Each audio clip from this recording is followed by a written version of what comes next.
दादी के हाथों का जादू और खुशबू से महकता घर, माँ की मुस्कुराहट और खाने की सुगंध। MDH गरम मसाला, क्योंकि हर रिश्ता है स्वाद से जुड़ा। नमस्कार दर्शकों, मैं हूं ऐश्वर्या कपूर और आप देख रहे हैं मेरे साथ पूछता है भारत। और दर्शकों, ऐश्वर्या के एजेंडा में पूछ रहा है सारा भारत कि अगर आज एक सिंपल सवाल, मल्टीपल चॉइस क्वेश्चन नहीं, सिर्फ एक और केवल एक सवाल आपसे पूछा जाए तो चौथी क्लास का बच्चा भी उसका जवाब दे देगा कि ऑपरेशन सिंदूर के बाद, ध्यान से सुनिएगा मेरा सवाल, कि ऑपरेशन सिंदूर के बाद कौन से वो दो चीजें हैं, संस्थान हैं या लोग हैं जिनका चेहरा या मुखौटा साफ साफ दिखने लगा है। समझ आया कि नहीं आपको? ऑपरेशन सिंदूर के बाद दो लोग, दो संस्थान, एक लोग या एक संस्थान, वो कौन है जिनको आज आप सीधा सीधा पहचानने लगे हैं? दर्शकों, दुनिया भर में, and I mean the whole god damn world, operation Sindoor के बाद लोग अपना अपना अलग अलग आकलन कर रहे हैं। कोई कह रहा है देखो भारत ने चीर दिया, फाड़ दिया, लिख दिया क्रांति। कोई कह रहा है देखो पाकिस्तान ने। मैं देख रहा हूं सोशल मीडिया पे अलग दुनिया चल रही है इन लोगों की। पाकिस्तान अपने आप, मतलब जिस देश का सेना अध्यक्ष अपने ही देश के प्रधानमंत्री को मोमेंटो के नाम पे चाइनीज मिलिट्री ड्रिल की तस्वीर दे दे, उस देश से क्या आप कुछ मीन कुछ भी उम्मीद रख सकते हैं?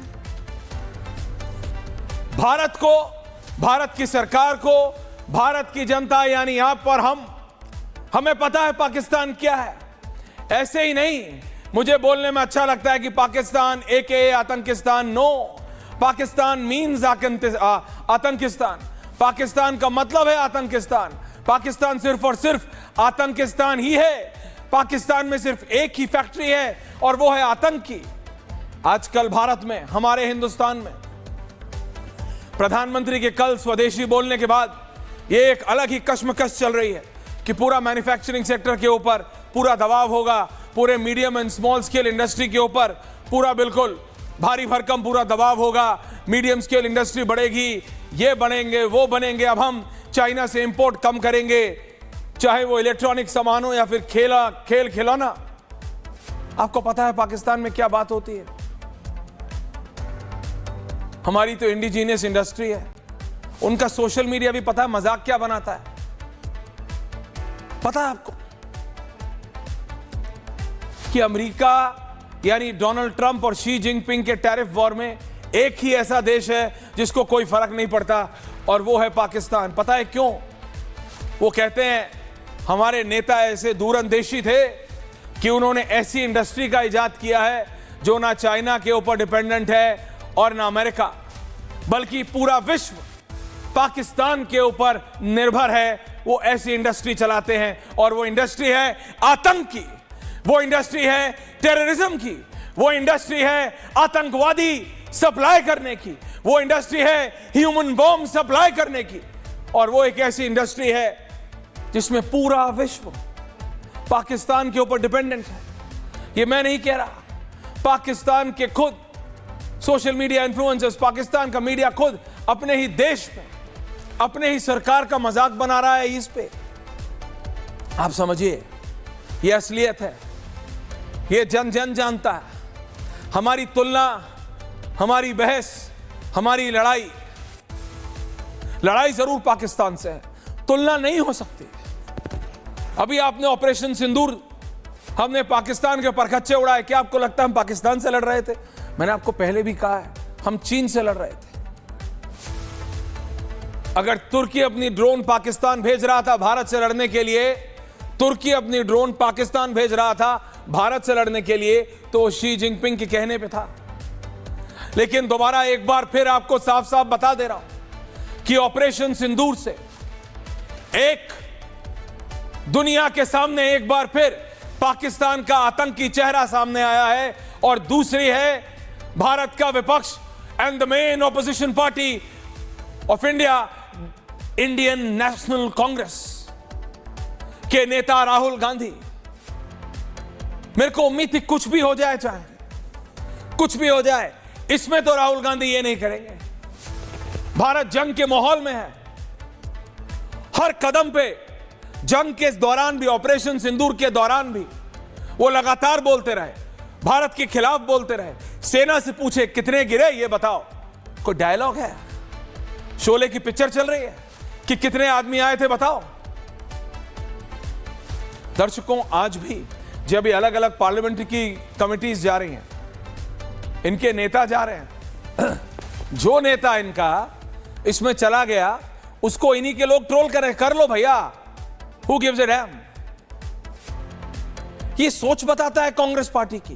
कांग्रेस पार्टी देश की, भारत की प्राइमरी ऑपोजिशन पार्टी है। ये मैं नहीं, बीजेपी खुद कहती है और ये है, रियलिटी है, नंबर्स है उनके पास। क्या देश के विपक्ष से आपको इस तरह के व्यवहार की उम्मीद है?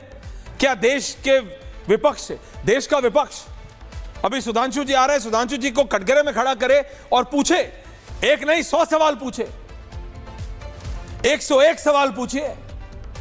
लेकिन यह पूछने का जब ऑपरेशन सिंदूर जारी है, आपको कौन अनुमति देता है कि अपने कितने गिरे? ये राहुल गांधी का the real face of the Congress party is out. ये राहुल गांधी के चेहरे से मुखौटा हट रहा है और देश की जनता पूछ रही है कि आखिरकार राहुल गांधी और कांग्रेस पार्टी का हाथ किसके साथ पूछता है भारत? सुधांशु त्रिवेदी जी पूछता है भारत, फराज किदवई साहब पूछता है भारत, आम आदमी पार्टी से पूछता है भारत, पंकज जी, सतीश जी जुड़ रहे हैं। सुधांशु त्रिवेदी जी, आपकी सरकार ने यह निर्णय लिया, मैं और Sudhanshu ji, then I am coming to, कि आप ऑल पार्टी डेलीगेशन भेजेंगे अलग अलग देशों में। Can have change of visual Sharma. विपक्ष को उससे भी दिक्कत थी। एक तृणमूल कांग्रेस बोल रही मैं डिसाइड करूंगी, एक कांग्रेस पार्टी अपने नेता तो भेज दिए, खींच के परेशानी में या प्रेशर में भेज तो दिए, लेकिन उनके वो मुंह से मुखौटा हट रहा है। जैसे मैंने कहा, ऑपरेशन सिंदूर के बाद एक पाकिस्तान का असली चेहरा एक बार फिर दुनिया के सामने आया है और देश के सामने आया है कांग्रेस का चेहरा। सुधांशु त्रिवेदी जी।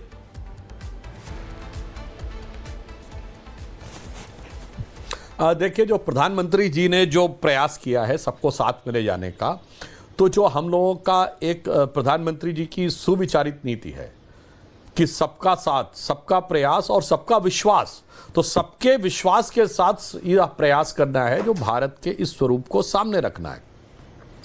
भारतीय जनता पार्टी जब भी विपक्ष में रही है, ऐसे संवेदनशील मौकों के ऊपर जिस ढंग का समर्थन भाजपा ने उस समय दिया है, तत्कालीन सरकारों के बयान इसके प्रमाण हैं।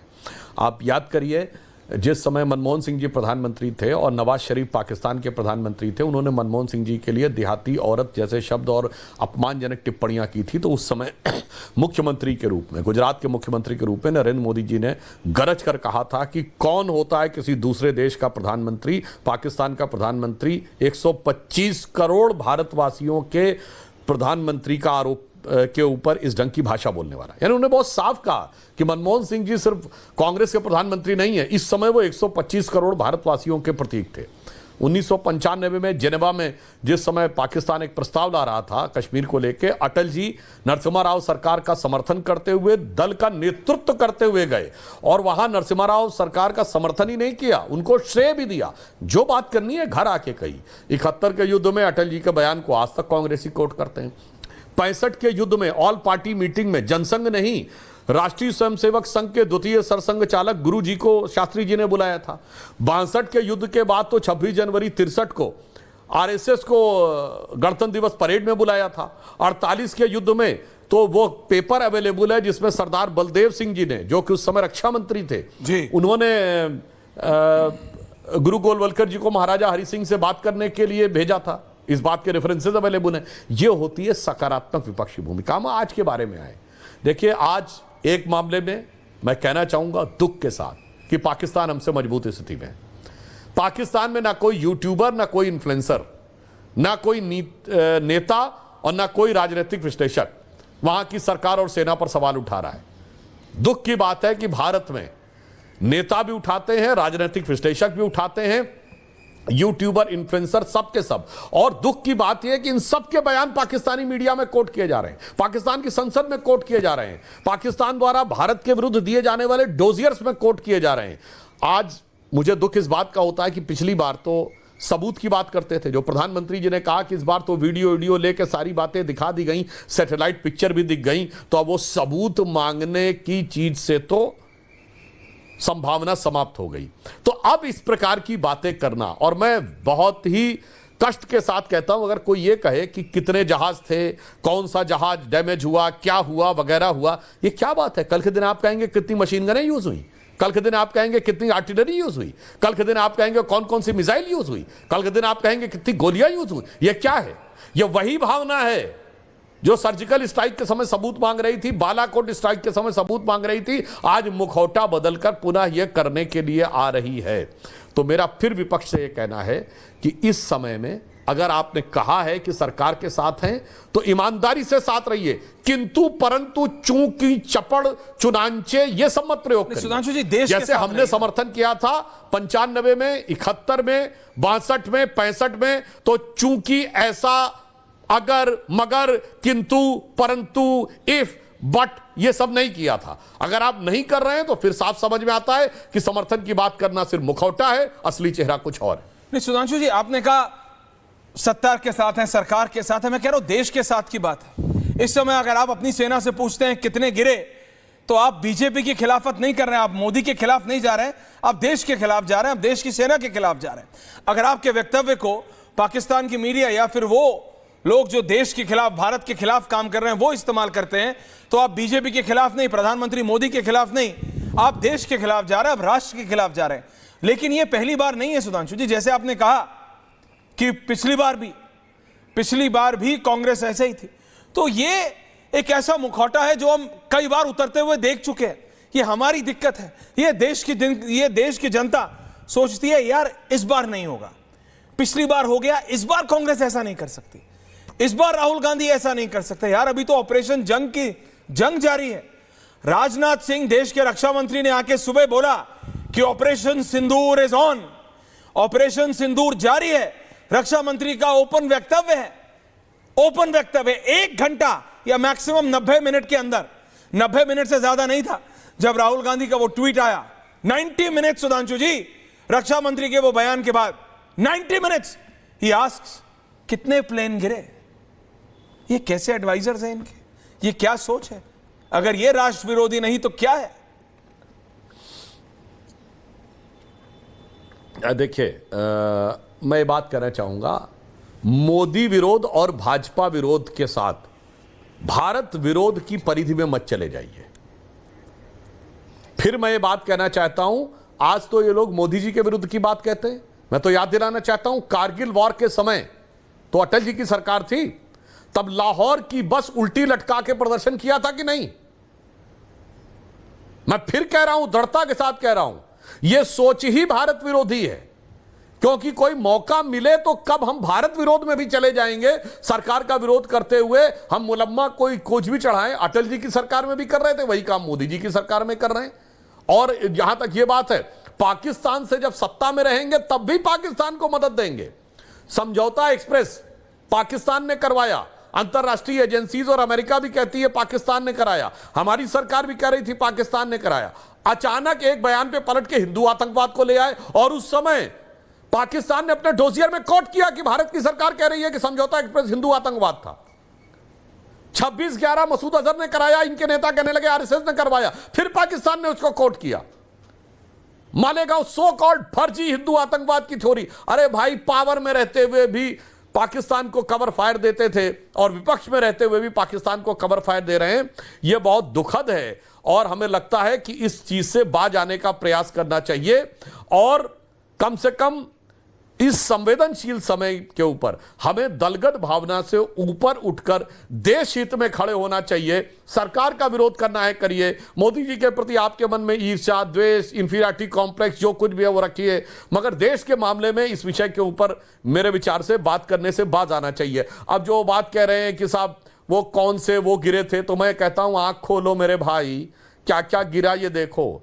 चाइना का जो डिफेंस स्टॉक था, जो एविक्स सिस्टम चेंगडू, कोई जाकर चेक कर सकता है, इमीडिएटली आफ्टर दिस 9% नीचे गिरा 9%। उसका स्टॉक। जो right. HQ9 मिसाइल था, जहां PL-15 मिसाइल बनती है, जहां इनका F-17 जहाज बनता है, उसका जो शेयर था वो 12% नीचे गिरा। जबकि चाइना में सब कुछ गवर्नमेंट कंट्रोल है, गवर्नमेंट ने पूरी कोशिश की कि उस शेयर को उठाए, तब भी नेट में चाइना का डिफेंस स्टॉक 6% नीचे गिरे। और भारत के देख लीजिए, चाहे गार्डन रीच शिपयार्ड हो, मझगांव डॉक्स हो, और जितने भी हमारे डिफेंस के स्टॉक्स थे, HAL के हैं, सब के सब स्टॉक ऊपर उठे। तो भाई जहाज गिरे उससे पहले तो देख लो ना किसके भाव गिरे, किसके भाव? ये भाव तो अंतरराष्ट्रीय आधार पे सूचनाओं पे गिरते हैं ना। अब अगर इस पे भी यकीन नहीं है, फिर तो साफ समझ में आता है कि आपके दिल में क्या है और जुबान पे क्या है, इसका अंतर जनता को समझ में आने लगता है और उसको लेकर गहरा संदेह उत्पन्न होने लगता है। फराज किदवई साहब, समाजवादी पार्टी इसमें कहां खड़ी है? आप तो समाजवाद के प्रचारक हैं, आप तो समाजवाद के परचम को आगे लहराने वाले हैं फराज किदवई साहब। इसमें समाजवादी पार्टी, इसमें तो देश से ऊपर कुछ नहीं हो सकता समाजवादियों के लिए। किदवई साहब, सुना आपने सुधांशु जी को, यह फर्स्ट काउंटर। ऐश्वर्या जी, जी किदवई साहब। ऐश्वर्या जी बहुत बहुत धन्यवाद। देखिए, आपसे ये एक्सपेक्टेशन है कि मुझे भी बोलिए ना, बोलिए समय देना होगा, दीजिएगा। बोलिए। अभी सुधांशु जी ने बहुत सारी बातें कही और आपने एक बात बोली कि समाजवादी पार्टी कहां पर खड़ी हुई है। मैं पहले भी बोलता था, मैं आज भी बोल रहा हूं कि आतंकवाद के खिलाफ, आतंकिस्तान के खिलाफ मैं और मेरी पार्टी सरकार के साथ खड़ी है, प्राइम मिनिस्टर नरेंद्र मोदी जी के पीछे खड़ी हुई है। लेकिन बड़े दुख की बात है ऐश्वर्या जी, बड़े दुख की बात है कि अगर हम सरकार का विरोध करते हैं किसी भी मुद्दे पर, तो सुधांशु त्रिवेदी जैसा पढ़ा लिखा और सीजन्ड आदमी बोलता है कि आप देश का विरोध कर रहे हैं। मैं फिर आपको वही आज एक शेर सुनाऊंगा, मुझे लगता है मैं पहले सुना चुका हूं, उस्मान मिनाई साहब का, कि माली का मुखालिफ हूं मैं, शहदाए चमन हूं, सरकार का दुश्मन हूं, वफादार वतन हूं। माली कभी रुतबे में चमन हो नहीं सकता और सरकार का मतलब तो वतन हो नहीं सकता। अभी आप क्या बोल रहे हैं? विपक्ष देशद्रोही, विपक्ष जो है वो सेना के खिलाफ है। मैं सिर्फ यह जानना चाहता हूं कि सेना के लिए आपका कितना सम्मान है कि जगदीश देवड़ा जी जो आपके उप मुख्यमंत्री हैं वो क्या बोलते हैं?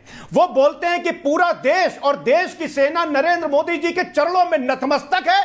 कौन सेना का अपमान कर रहा है ऐश्वर्या जी? विजय शाह जी क्या बोलते हैं, इनके कैबिनेट मिनिस्टर क्या बोलते हैं विजय शाह जी? कि कर्नल सूफिया कुरैशी जो है, जो कि भारत की बेटी है, भारत की शान है, वो आतंकवादियों की बहन है। भारतीय जनता पार्टी ने क्या एक्शन लिया विजय शाह के ऊपर? व्योमिका सिंह भारत की बेटी नहीं है। डिप्टी चीफ मिनिस्टर के ऊपर इन्होंने क्या एक्शन लिया? बोलिए बोलिए, प्लीज कंटिन्यू। सुनिए, अब सुनाइए। लेकिन बिल्कुल है, लेकिन क्या कर्नल सूफिया कुरैशी आतंकवादियों की बहन है? ये भारतीय जनता पार्टी के मिनिस्टर बोलेंगे। और एक बात ऐश्वर्या जी, दो बात बोलिए। दी है। अभी चाइना की बात हुई के साथ कि चाइना हमारा बहुत बड़ा दुश्मन है, ये तो नेताजी भी बोलते थे, श्रद्धेय मुलायम सिंह यादव जी। लेकिन क्या यह झूठ है ऐश्वर्या जी कि हमारे external affairs minister mister S Jaishankar global centre for security policy के भाषण जो कि जेनेवा में उन्होंने दिया था, वो कहते हैं कि we don't have the same market access in China while they have much better access in India. और 2023-24 में चाइना से जो भारत ने इंपोर्ट किया वो $100 बिलियन हुआ, लेकिन हमने एक्सपोर्ट किया वो $16 बिलियन हुआ। इतना ट्रेड डेफिसिट किसकी वजह से हुआ?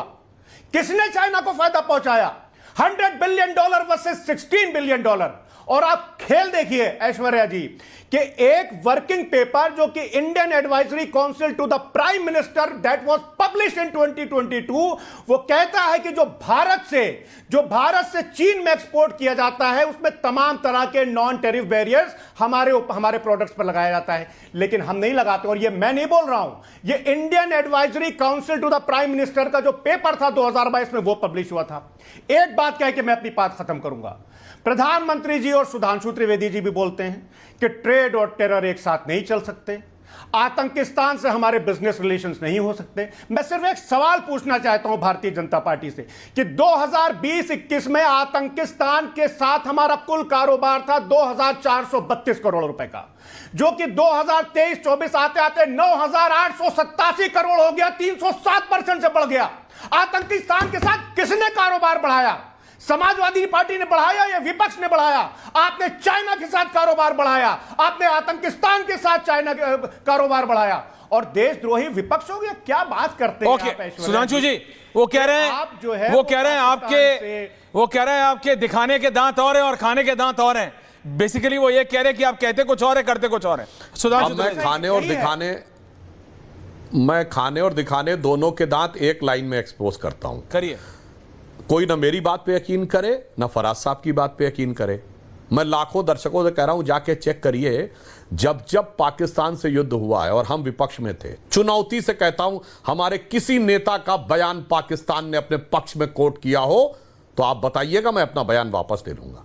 और आपके में तो राहुल गांधी का स्टेटमेंट पाकिस्तान ने यूनाइटेड नेशंस में भारत के विरुद्ध डोजियर में कोट किया है, और जो मीडिया में कोट किया है, सेना ने अपनी प्रेस कॉन्फ्रेंस में कोट किया है, पाकिस्तान की नेशनल असेंबली में कोट किया।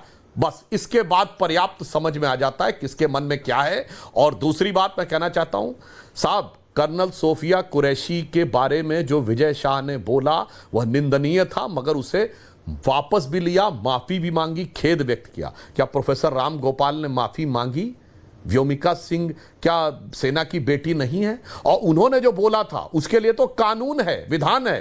कर्नल सोफिया कुरैशी स्वयं नहीं, उनके पूरे परिवार का जो सेना में योगदान है, और उनके परिवार ने प्रधानमंत्री जी के भी की तारीफ की है बड़ौदा यात्रा के दौरान, वो भी देखिए। और सेना में तो सिर्फ एक बात कहूंगा, हमारे प्रधानमंत्री जी ने वीर अब्दुल हमीद की शहादत की 50वीं वर्षगांठ पे 2015 में उनके परिवार और पत्नी को बुला के सम्मानित किया था, और आप लोगों ने यासीन मलिक को बुला के सम्मानित किया था, जिसने चार एयरफोर्स ऑफिसर्स की हत्या की थी। यह दर्शाता है कि कौन किसके साथ है। और फराज साहब आप उत्तर प्रदेश के रहने वाले हैं, भारत की सेना का पहला gallantry award winner brigadier Mohammad Usman Uttar Pradesh के रहने वाले थे। बताइएगा कोई समाजवादी पार्टी के कितने लोग गए थे? उसी आजमगढ़ के संजरपुर में आतंकवादियों के घर पे जाके सिजदा करते हैं। गाजीपुर के रहने वाले वीर अब्दुल हमीद थे, कितने लोग उनके घर पे गए थे? बताइए। ये उस्ताद बिस्मिल्लाह खां जिन्होंने पहली शहनाई बजाई थी 15 अगस्त 47 को, बनारस के रहने वाले थे, दिखाइएगा कितने लोग गए थे। डॉक्टर कलाम के नवाज़े दराजा में बताइए कितने लोग गए थे। सारे राष्ट्रभक्त मुसलमानों के यहां सिर्फ भाजपा वाले जाते हैं, आतंकवादी और अपराधियों के यहां, अतीक अहमद के यहां गए। ये अतीक अहमद की मृत्यु पे गए, कल्याण सिंह जी की मृत्यु पे नहीं गए। मुख्तार अंसारी के यहां जाते हैं, वो छोड़िए उस विषय पे। चाइना पे आता हूं। आपने बड़ी अच्छी बात कही, मगर साहब बताना चाहता हूं चाइना कैसे आगे गया। मैं दर्शकों से कहता हूं जाके चेक करिए, आजादी के बाद हम चाइना से आगे थे। 73-74 में चाइना थोड़ा सा हमसे आगे जाना शुरू हुआ। 1988-89 तक चीन और हम बराबर थे। और जो मैं बोल रहा हूं कोई दर्शक जाके चेक कर ले, 1980 में चाइना का फॉरेन एक्सचेंज रिजर्व सिर्फ $2.5 बिलियन था, भारत का फॉरेन एक्सचेंज रिजर्व $7.8 बिलियन था। हम इतना आगे थे। उसके बाद पीछे कहां से रह गए? फराज साहब आप तो पढ़े लिखे हैं। 89 से 2014 के बीच हमारे यहां आया गठबंधन सरकारों का दौर, और इसी 25 साल में चीन हमसे बहुत आगे चला गया। हमारे यहां तो यह हुआ आपस में लड़ते रहो, सरकार बनाते रहो, 4 सांसद इस तरफ, उस सांसद उस तरफ, धर्म पे लड़ो, जाति पे लड़ो, वर्ग पे लड़ो, क्षेत्र पे लड़ो। और जो आपने कहा मरहूम मुलायम सिंह यादव जी जब से सरकार में थे 96 में, तो पाकिस्तान को मोस्ट फेवर्ड नेशन का स्टेटस दिया गया। अब आइए आपको चाइना का बताता हूं। 2004 में अटल जी की सरकार गई तो चाइना से हमारा बिजनेस सिर्फ $1 बिलियन था। जब 2014 में आए तो $36 बिलियन हुआ। हम मान रहे हैं जब हमारी सरकार आई 10 साल में 2.5 गुना बढ़ा है, पर आपके जमाने में कितना गुना बढ़ा? 36 गुना बढ़ा। चाइना के साथ एग्रीमेंट किसने साइन किया? कांग्रेस पार्टी ने साइन किया और वो एग्रीमेंट आज तक सार्वजनिक नहीं किया। और मैं एक और बात बता दूं, पाकिस्तान पीपुल्स पार्टी ने भी एग्रीमेंट साइन किया। ये दोनों लोगों ने उस समय एक साथ वहां मौजूद थे। 2008 में बीजिंग ओलंपिक हुआ, क्यों सोनिया गांधी जी को बुलाया स्टेट गेस्ट का दर्जा देकर? राहुल गांधी जी क्या थे जिनको स्टेट गेस्ट का दर्जा दिया? प्रियंका गांधी जी तो सांसद तक नहीं थी, क्यों बुलाया भाई गांधी परिवार को? बीजिंग ओलंपिक के समारोह में स्टेट गेस्ट का दर्जा देकर बुलाया। इसलिए चाइना की तरफ न जाइए तो ज्यादा बेहतर होगा, बहुत सारी चीजें आएंगी। मगर मैं पुनः यह कहना चाहता हूं, आज एक बहुत बड़ा अंतर आया है। चाइनीज डिफेंस स्टॉक गिरे हैं। चाइना का जो मिसाइल इंटरसेप्शन सिस्टम था उसकी प्रामाणिकता पर प्रश्न चिन्ह लगा है। भारत की स्थिति इस मामले में मजबूत हुई है। मगर क्या बताएं, भारत की सेना जितना भी शौर्य दिखा ले, परंतु इन लोगों का उस जमाने में भी यह था कि भाई सेना जीतती थी और ये कूटनीति की बिसात पे हार के चले आते थे। हाजी पीर का दर्रा 65 में छोड़ा, लाहौर के किनारे 20 किलोमीटर तक पहुंच गए थे, वो छोड़ा। 71 में जीतने के बाद पीओके नहीं लिया, छोड़िए 13,000 किलोमीटर पंजाब और सिंध जो पाकिस्तान का है वो कब्जा किया था, वो छोड़ा। 54 प्रिजनर ऑफ वॉर नहीं लिए, छोड़िए वो सारी की बात। मगर मैं आज कहता हूं सारी बातें छोड़िए, मैं विनम्रता से अपने चारों विपक्षियों से कहता हूं, दुनिया में एक बड़ा देश बताइए। आज हम चौथी बड़ी अर्थव्यवस्था हो गए, G7 में G20 में एक कंट्री बताइए जहां कॉन्फ्लिक्ट होता हो और वहां का विपक्ष खड़े होकर इस ढंग के सवाल करता हो जिस ढंग से आप लोग कर रहे हैं। आत्मावलोकन करिए कि आप मोदी विरोध में हैं, सरकार के विरोध में हैं या राष्ट्र के विरोध में। मैं नहीं कह रहा हूं, अपने बयानों के आईने में अपना चेहरा देखिए, फिर समझ में आ जाएगा। पंकज जी, सतीश जी आ रहा हूं। ऋतुराज झा जी, ऋतुराज जी मुस्कुरा रहे हैं। What is that amuse you Rituraj ji? जी मैं थोड़ा लेट ज्वाइन किया, आपका कैमरा में लेट आया, बट मैं सुधांशु त्रिवेदी जी हमारे बहुत अच्छे मित्र हैं, बहुत विद्वान आदमी हैं और कल से ये डिबेट आपके यहाँ पे चल रहा है।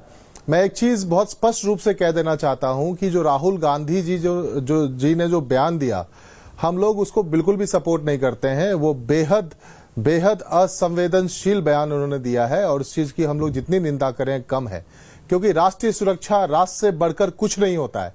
जब भी राष्ट्र की बारी आई है, आम आदमी पार्टी ने हमेशा देश का साथ दिया है, देश की सरकार का साथ दिया है। आपको अच्छे से याद होगा जब धारा 370 को हटाने की बात आई थी तो आम आदमी पार्टी पहली पार्टी थी जो सबसे आगे बढ़ करके सरकार का साथ दिया था। चाहे 3 तलाक का मसला हो और ऑपरेशन सिंदूर जब शुरू हुआ तो हम लोगों ने हमेशा सेना का जो है सो मनोबल बढ़ाने का काम किया है। लेकिन एक चीज पे जाहिर सी बात है, प्रश्न उठता है, चाइना हमारा दोस्त नहीं है, ये हम 1962 से जानते हैं ऐश्वर्या जी। लेकिन चाहे सरकार कांग्रेस की रही हो चाहे सरकार भाजपा की रही हो, हमें कोशिश यही करना चाहिए था कि हम चाइना पे भरोसा नहीं कर सकते हैं।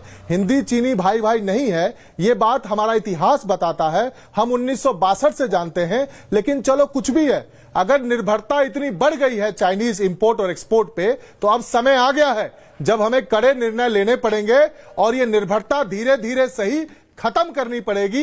क्योंकि आज पाकिस्तान के साथ जितने देश खड़े हैं, चाहे वो टर्की हो, चाहे चाइना हो, चाहे बाकी देश हो, वो सभी देश जो पाकिस्तान दुश्मन देश पाकिस्तान के साथ खड़े हैं, वो हमारे मित्र नहीं हो सकते हैं। और जो हमारा मित्र नहीं है उसके साथ कोई व्यापार नहीं होना चाहिए, चाहे इंपोर्ट हो चाहे एक्सपोर्ट हो। हमारे पास अगर हम ग्लोबलाइजेशन की बात करें, इकोनॉमिक ग्लोबलाइजेशन जरूरी है, अर्थव्यवस्था के लिए भी जरूरी है, हमारी जरूरत को पूरी करने के लिए जरूरत है, व्यापार के लिए जरूरी है। लेकिन हम तमाम पूरी दुनिया बहुत बड़ी है करने के लिए, ये 2-4 देशों से अगर हम इंपोर्ट एक्सपोर्ट नहीं करेंगे, व्यापार नहीं करेंगे, तो अर्थव्यवस्था को बहुत फर्क नहीं पड़ने वाला है। जब हम लोगों को विकल्प देंगे तो लोगों को विकल्प मिलेगा, धीरे धीरे सही। मुझे पता है ओवरनाइट नहीं हो सकता है क्योंकि निर्भरता बहुत ज्यादा है चाइना पर, लेकिन धीरे धीरे सही हमें पॉलिसी बनानी पड़ेगी, अपनी निर्भरता कम करनी पड़ेगी और हमारे देश के जो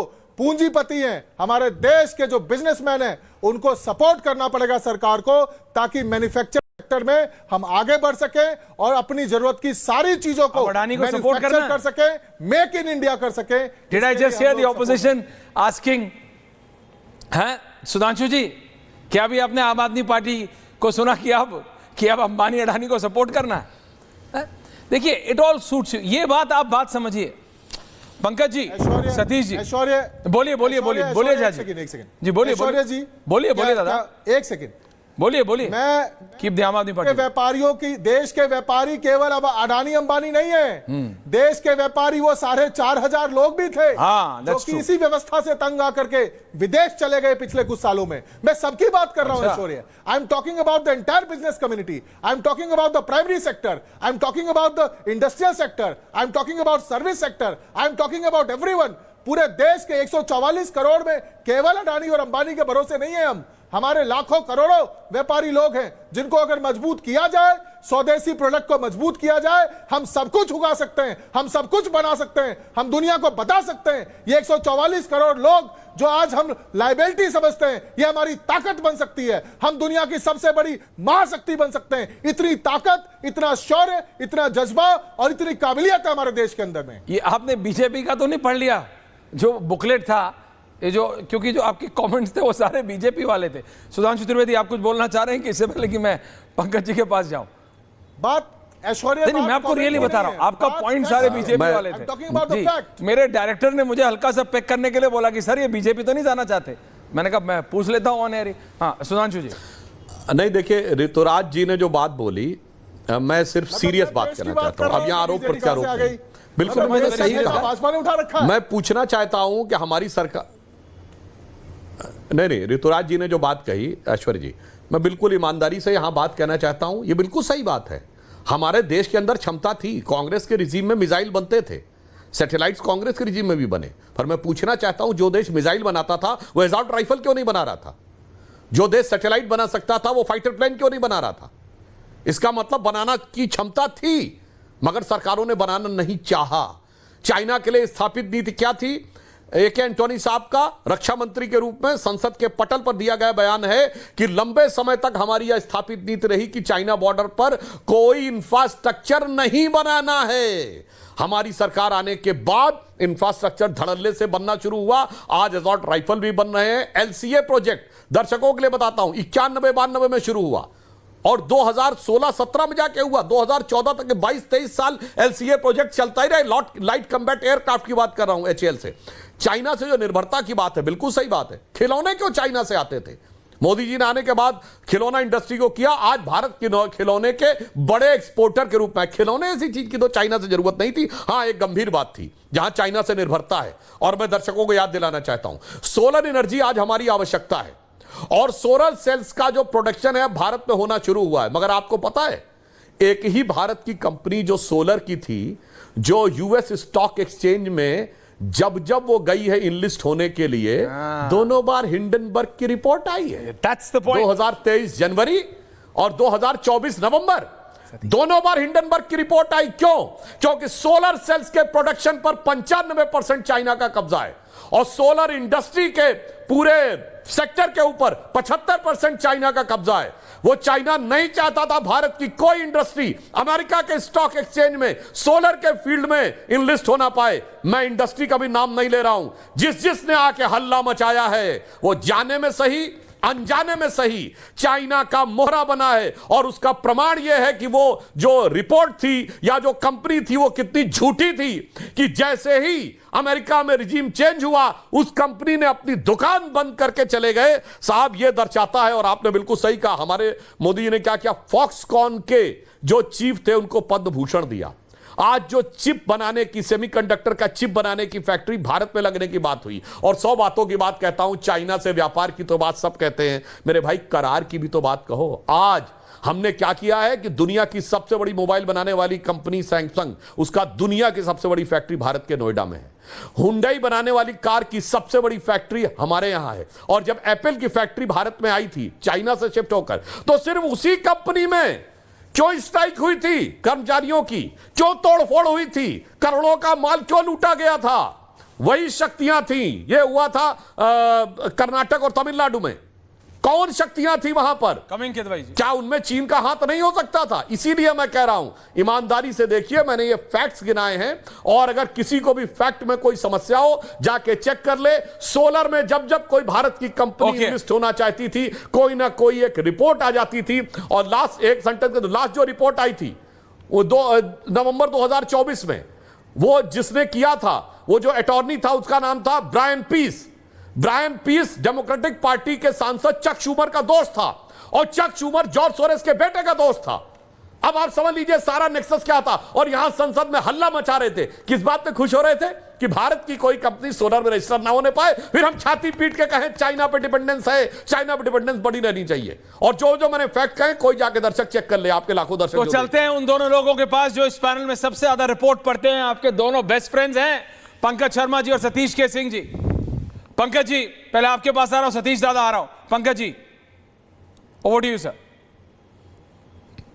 सबसे पहले तो ये फैक्ट चेक कर लें सुधांशु त्रिवेदी जी का, जी। जो भारतीय जनता पार्टी के लोग भी बार बार कहते हैं और आरएसएस के लोग भी बार बार कहते हैं कि 1963 में आरएसएस को गणतंत्र दिवस की परेड में बुलाया गया था, जो कि सरासर गलत बात है। एक भी प्रमाण नहीं है इस बात का, न तब के अखबारों में कहीं जिक्र है, न सरकारी रिकॉर्ड में कोई उल्लेख है। कोई ठोस सरकारी अभिलेख उपलब्ध हो तो सुधांशु अरे फोटो अवेलेबल जी है, बता दे। अरे 2018 में एक आरटीआई के जवाब में आपकी सरकार थी 2018 में ना, रक्षा मंत्रालय ने कहा कि 1963 की गणतंत्र दिवस परेड में आरएसएस की शिरकत का कोई रिकॉर्ड नहीं है।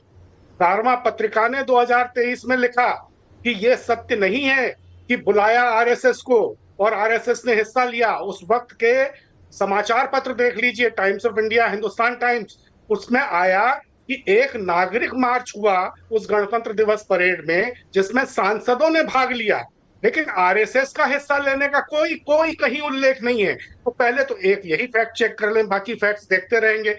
और ऐश्वर्य जी, आपने शुरू में बड़ी अच्छी बात कही, बहुत अच्छा सवाल उठाया कि क्या शोले पिक्चर चल रही है। एकदम सही सवाल है ये आपका, ये शोले फिल्म क्यों चल रही है। मुखौटा तो पता नहीं किस किस का हट गया, असली चेहरा पता नहीं किस किस का सामने आ गया। आप देखिए शोले जैसी फिल्म कहां जाकर रुकेंगे। अब आप सुहाग के पवित्र प्रतीक सिंदूर को अपनी भद्दी सियासत का शस्त्र बनाने पर तुल गए हैं। घर घर जाकर सिंदूर की टिप्पियां बांटेंगे। अभी तक गर्म सिंदूर आपकी रगों में बह रहा था, अब आप उसका लावा लेकर चौखट चौखट जाएंगे। गृह मंत्री जी फिल्मी डायलॉग सुना रहे हैं कि हमने बता दिया कि चुटकी भर सिंदूर की कीमत क्या होती है। कुछ तो रहम करिए इस देश पर। क्या जननायकों की ये भाषा होनी चाहिए। आज का जो प्रतिपक्ष है उसको दोषी ठहराना बड़ी बड़ी बड़ी आसान बात है, लेकिन आज के प्रतिपक्ष में जीवटता है, ठीठता नहीं है, स्वाभिमान है इस प्रतिपक्ष में, अहंकार नहीं है, कर्तव्य परायणता है, आत्ममुग्धता नहीं है, समावेशिता है, मैमेवाद नहीं है, बड़प्पन है, ओछापन नहीं है। लेकिन मजबूरी ये है आज के मेन स्ट्रीम मीडिया की कि उसको सारा दोष नेहरू जी पर डालना है, आज के विपक्ष पर डालना है। कल प्रधानमंत्री जी ने कह दिया कि पहलगाम नेहरू जी की गलती की वजह से हुआ। अगर 1948 में नेहरू जी ने ये न किया होता, वो न किया होता, तो पहलगाम न होता। ये उस तरह की बात हो गई कि अगर सरदार पटेल ने जो 4 फरवरी 1948 को आरएसएस पर प्रतिबंध लगाया था, उसको 11 जुलाई 1949 को नहीं हटाया होता, बहुत सी घटनाएं इस देश में नहीं होती। बहुत से जो आज के हम कर्णधार देख रहे हैं वो हमको देखने को नहीं मिलते। न आरएसएस होता न ये स्थितियां आती। दोष किस पर डाल रहे हैं। आज देश की हालत क्या हो गई है, अर्थव्यवस्था कहां जा रही है। आप ढोल बजा रहे हैं कि चौथी बड़ी अर्थव्यवस्था बन गया, जापान को पीछे छोड़ दिया। आप कहां जापान, कहां उनकी प्रति व्यक्ति आमदनी, कहां भारत की प्रति व्यक्ति आमदनी। बेरोजगारी की स्थिति क्या है, महंगाई की स्थिति क्या है, हमारी संवैधानिक संस्थाओं की स्थिति क्या है। ये बुनियादी प्रश्न हैं। सुरक्षा से जुड़े बहुत से मसले हैं, उन पर ध्यान देने की जरूरत है। नेहरू जी तो जब दूसरी बार जीते थे ना 1957 में, वो उन्होंने फरवरी 1958 में प्रधानमंत्री के पद से इस्तीफा दे दिया, राष्ट्रपति को भेज दिया, कहा कि 10 साल हो गए, मैंने बहुत कर लिया, अब दूसरा कोई आदमी करे। आज कोई व्यक्ति क्या ये कहने की स्थिति में है कि मैं 15 साल मुख्यमंत्री रह लिया, 11 साल प्रधानमंत्री रह लिया, 75 का होने वाला हूं तो किसी और के लिए कुर्सी खाली कर देता हूं। नेहरू जी तो 69 के भी नहीं हुए थे जब इस्तीफा दिया, और फिर बड़ा हंगामा हुआ तो उनका इस्तीफा नामंजूर कर दिया गया। सुधांशु जी, ये स्थितियां हैं। ओके सुधांशु जी, ये जो काल्पनिक कथा बता रहे हैं कि 1958 में जवाहरलाल नेहरू जी ने इस्तीफा दे दिया था, तो मुझे लगता है इसका कोई प्रमाण दे दें कि उन्होंने छोड़ने के दिया था। और बड़ी गजब बात थी, पहले छोड़ भी दिया फिर वापस ले भी लिया, जो कांग्रेस की पुरानी आदत रही है कि भारत छोड़ो, करो या मरो। फिर ये करो मरो के बीच में बीच का रास्ता कहां से निकल आया कि 42 से 47 तक करो मरो दोनों चलता रहा और वापस भी ले लिया। और सुनिए, क्या बिना इस्तीफे के हो गया था? देखिए देखिए देखिए देखिए क्या बढ़िया बात इनके मुंह से निकल गई। मैं लाखों दर्शकों से कहता हूं, ड्वाइट आइजनहावर अमेरिका का प्रेसिडेंट था, निकिता क्रुश्चेव यूएसएसआर का प्रेसिडेंट था। इसका मतलब रूस और अमेरिका तय कर रहे थे भारत की अंदरूनी राजनीति क्या होगी। निकल गई ना सच से इनके मुंह से बात कि आइजनहावर का बयान आया, क्रुश्चेव का बयान आया। बड़ी बड़ी अंतर्राष्ट्रीय शक्तियां बयान क्यों दे रही थी? और सुनिए, हाँ इसका बहुत अच्छी बात है। कारण जानते क्या था? सुनिए, अंतर्राष्ट्रीय शक्तियां इसलिए बयान दे रही थी कि अंतर्राष्ट्रीय शक्तियों को बहुत सूट कर रहा था नेहरू का वहां पे रहना, क्योंकि उसके बाद वो रहे तो देखिए 60 में उन्होंने और कारनामा कर दिया, सिंधु दर्द समझौता करके 80% पानी पाकिस्तान को दे दिया। अरे तो बताइए ना, अगर इस्तीफा दिया तो कैसे वापस ले लिया था मेरे भाई? 57 में चुनाव के बाद तो हर प्रधानमंत्री इस्तीफा देता है भाई। ये तो कॉन्स्टिट्यूशनल रिक्वायरमेंट है ना कि चुनाव के बाद प्रधानमंत्री इस्तीफा देता है, उसके बाद दोबारा बना लिया जाता है। फरवरी 58 में दिया था, और अगर ईमानदारी थी तो फिर वापस नहीं लेना चाहिए था के चुनाव के बाद। फरवरी 58 हाँ, तो फरवरी 58 में क्यों दिया था भाई? वही तो मैं कह रहा हूं। अब देखिए अभी बड़ी मजेदार, अच्छा चलिए आप चलिए, ये नेहरू जी ने रिजाइन किया है, नहीं किया, इस पे कर लेंगे। टॉपिक पे 15 अगस्त 47-57 को पूरे हो। बोलिए सर टॉपिक पे आ जाता हूं। मैं एक कह देना चाहता हूं, नेहरू प्रधानमंत्री बने थे 2 सितंबर 1946 को, तो 56 में इस्तीफा दे देना चाहिए था। 15 अगस्त 47 माने तो 15 अगस्त 57 को दे देना चाहिए था। ये फरवरी 58 में कहां से इस्तीफा दिया? इसलिए जो कपोल कल्पनाएं आप लोग सुनाते हैं और उसके बाद मुंह से आइजनहावर और क्रुश्चेव, वो सारी बात छोड़िए, आज पे आइए। और अगर काश, मैं कहता हूं, अगर इस्तीफा वापस ले लिया होता तो मैं ड्वाइट आइजनहावर की प्रेसिडेंशियल आर्काइव कोट करता हूं। 1959 में पूछा गया कि भारत परमाणु बम बनाने की स्थिति में कब है। नेहरू ने कहा कि मैं भाभा से पूछ के बताता हूं। एक साल 59 में हम थे परमाणु बम बनाने की स्थिति में, तब तक चाइना ने नहीं बनाया था। अगर हमने बना लिया होता तो 65 की लड़ाई नहीं होती। पर नेहरू ने क्या कहा? We are having atom for peace policy. गजब था। फिर 60 में क्या पाकिस्तान को 80% पानी दे दिया। खैर छोड़िए उस बात पे, हम आज की बात पे आते हैं। आज यथार्थ यह है कि जो भी परिस्थिति है, मैं फिर कहता हूं, सरकार की आलोचना करिए, अंदर बैठ के करिए। बाहर देखिए आपके सांसद गए, सब लोग कितने अच्छी अच्छी बातें कर रहे हैं, सारे लोग अच्छी बातें बोल रहे हैं, आपको वो भी बुरे लग रहे हैं। आपको सरकार पे भरोसा नहीं, आपको सेना पे भरोसा नहीं, आपको इंटेलिजेंस के ब्यूरो पे भरोसा नहीं, आपको मीडिया भरोसा नहीं, आपको अपने सांसदों पर भरोसा नहीं। और वो सांसद जो सबसे बेहतर विदेश नीति की जानकारी रखते हैं, शशि थरूर खुद डिप्लोमेट रहे हैं और फॉरेन अफेयर्स कमेटी के चेयरमैन हैं, कांग्रेस ने रिकमेंड किया था, आज उन पर भरोसा नहीं। सलमान खुर्शीद फॉरेन मिनिस्टर रहे, कांग्रेस नहीं बनाया था, आज उन पे भरोसा नहीं। मनीष तिवारी कितने आर्टिकुलेट आर्टिकल्स लिखते हैं फॉरेन पॉलिसी पे, आपकी सरकार में मंत्री रहे, लंबे समय तक आपकी पार्टी के मुख्य प्रवक्ता रहे, उन पे भरोसा नहीं। तो मेरे भाई, जब भरोसा जनता का भी खो चुके, भरोसा सरकार पे नहीं, भरोसा सेना पे नहीं, भरोसा अपने नेता पे नहीं, तो अब इस भरोसे का इलाज तो मुझे लगता है राम भरोसे जो सरकार चल रही है या जो पार्टी चल रही है, वही से पूछा जा सकता है कि भरोसा है किस पे। Point taken. Satish ji, Satish K Singh जी, सतीश। मुझे लगता है कि सुधांशु जी से कोई स्लिप ऑफ टंग नहीं होता है, लेकिन तो बोले कि राम भरोसे सरकार चल रही है, गलती हो गई उनसे। मेरा ये कहना है कि जिस प्रकार से नहीं, सही बात है, अल्लाह के फजलो करम से, आपने सही कहा, मुझे कहना चाहिए था अल्लाह के फजलो करम से चल रही है। अच्छा, हाँ, अच्छा, नहीं चल रही है राम भरोसे ही, ये बात एकदम पक्की, मैं आपकी बात मानता हूं, एकदम राम भरोसे चल रही। और इसीलिए आपको जो है ना, आपके जहां विजय शाह जैसे लोग पैदा हो जाते, क्योंकि राम भरोसे चल। बार बार माफी मांग सकते, लेकिन सुधांशु जी, ये आप में मर्यादा या ताकत नहीं है कि उनको हटा सके। और आप ऑपरेशन सिंदूर को सिंदूर लेके घर घर पहुंच रहे। अरे जब विदेश भेजना हुआ तो विपक्षी मिल गए। अरे भाई, अंदर भी तो विपक्षियों को अपने मंच पे लाओ। काहे के लिए इतना राजनीति कर रहे हो? क्यों राजनीति? आपका फैक्ट चेक होगा डॉक्टर सुधांशु त्रिवेदी, तो उसमें से 50% जरूर गलत होगा। स्पिन डॉक्टर है आप लोग, ऐसा है।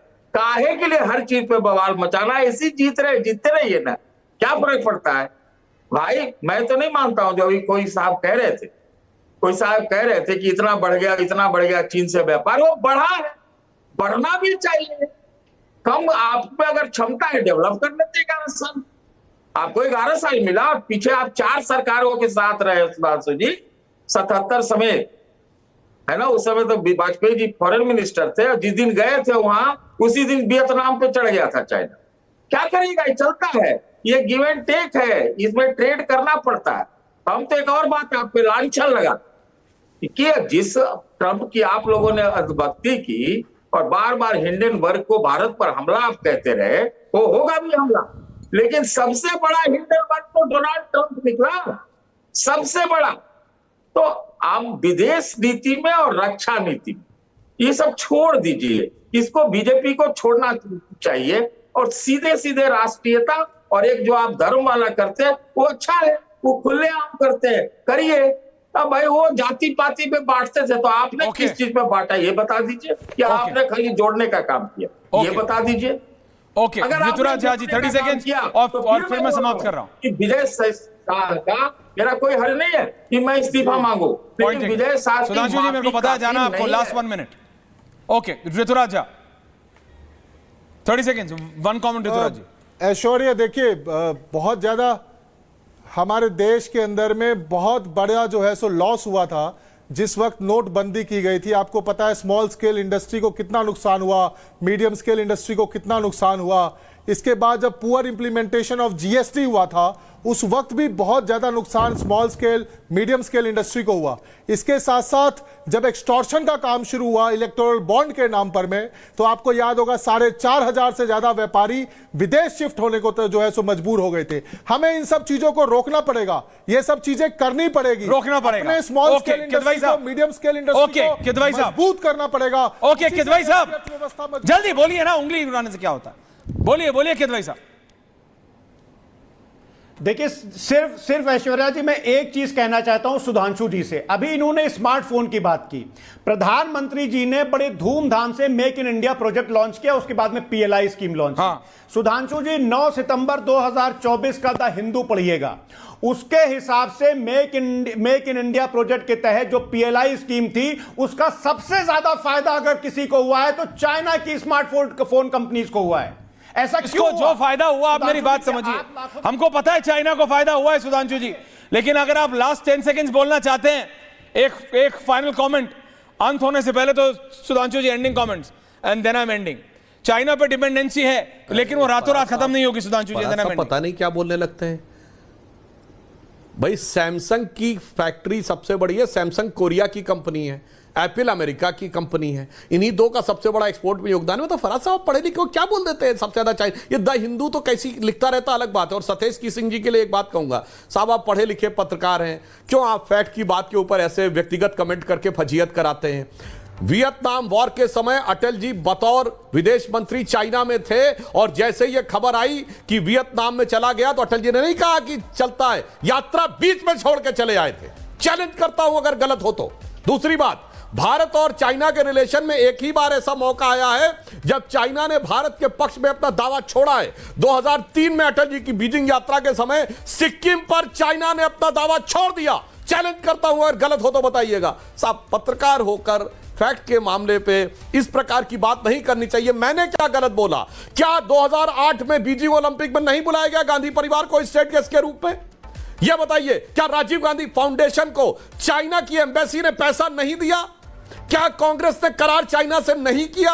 आप ऐसे कह देते हैं 50% फैक्ट गलत था, फलाना था, ढिमाका था।